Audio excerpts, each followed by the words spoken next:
My name is Tom Kimberly. I'm co-founder and CEO of Upside. I'm joined here today by Junie Hom, my fellow co-founder and president as well. So Upside in 7 words. Upside is Wealthfront for independent investment advisors. And what that means is that we've developed a fully automated, white-labeled managed account platform that's designed to help investment advisors manage emerging affluent clients cost-effectively and meet the expectations of the next generation of investor.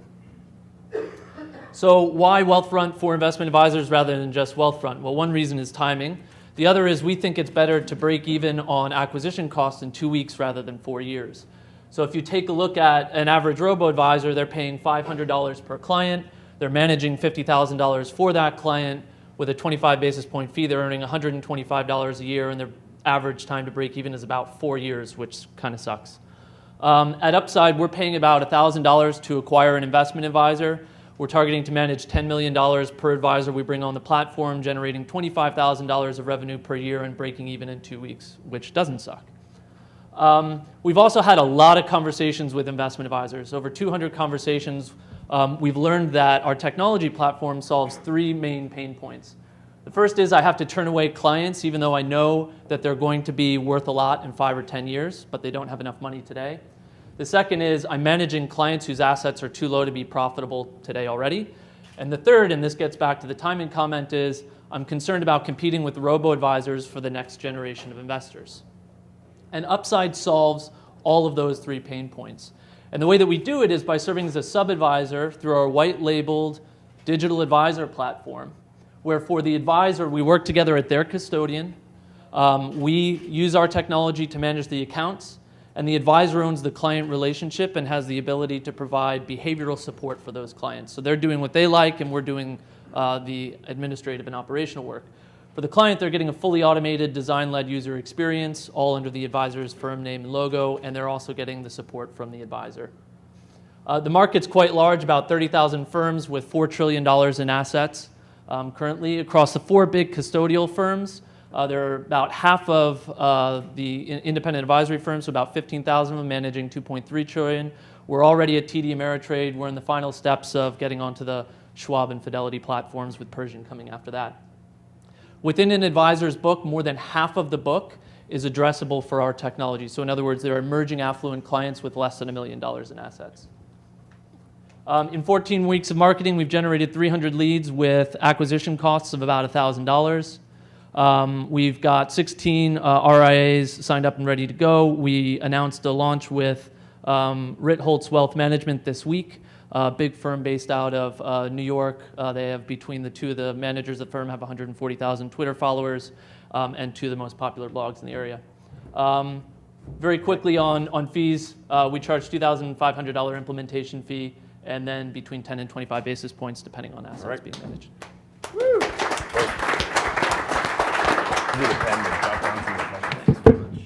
All right, let's start with Alex.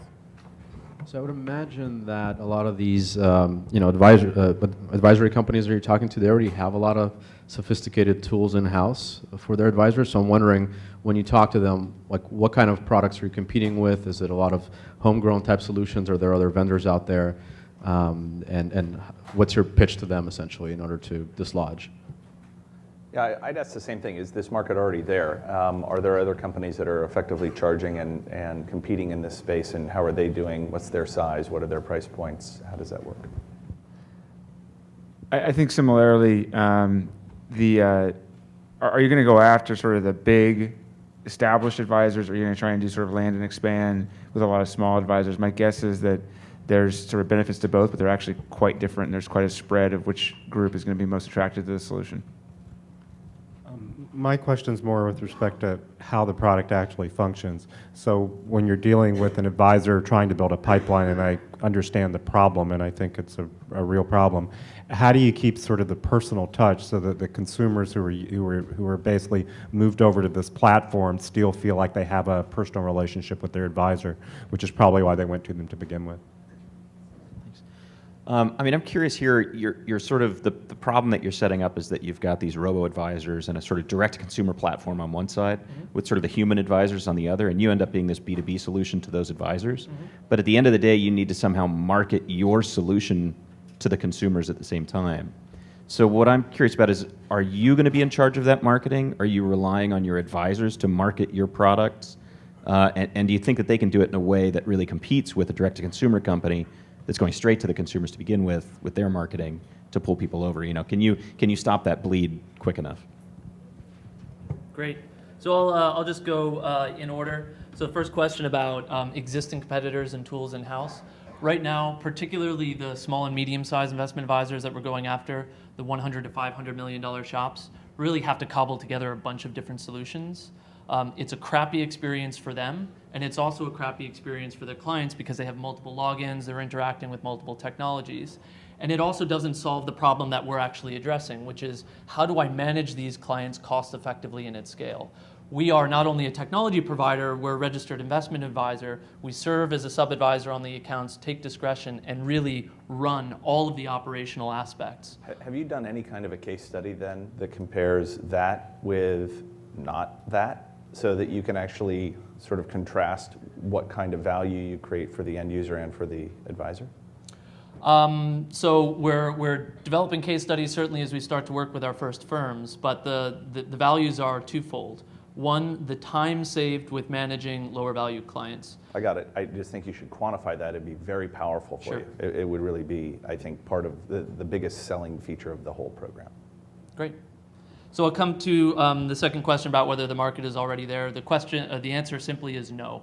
Again, there are some providers of technology throughout the system. None of them do what we do, and again, it's a very fragmented experience for both advisor and client. There was a question about whether we're going after the big established firms or a land and expand. We're certainly speaking with both. Our focus right now is on the $100 to $500 million firms. They have a significant value that they can manage through the platform. They tend to be 2-3 person shops. They tend to be a little bit younger and more easily adopting the technology solution that we're going after. And that's Ritholtz Wealth Management is a perfect example of that. But we are still talking with over a dozen billion-dollar-plus firms, along with some of the wirehouses and larger banks.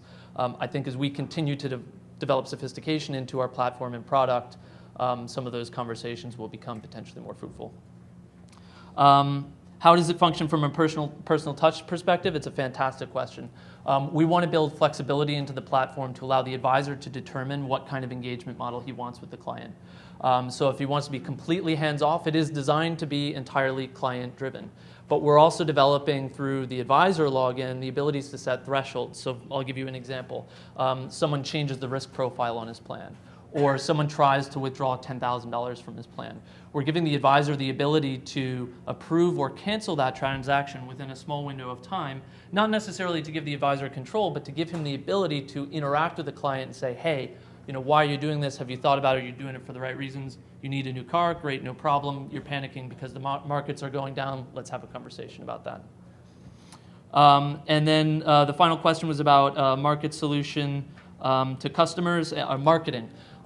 Really the core of the issue that we're solving for RIAs is helping them manage a lower value of clients that are already on the books. So it's about migration of existing clients as well as acquiring new ones. All right, cool, great. We're overdrawn. Thank you, Tom. Well, this way, where we get to bread and butter wine.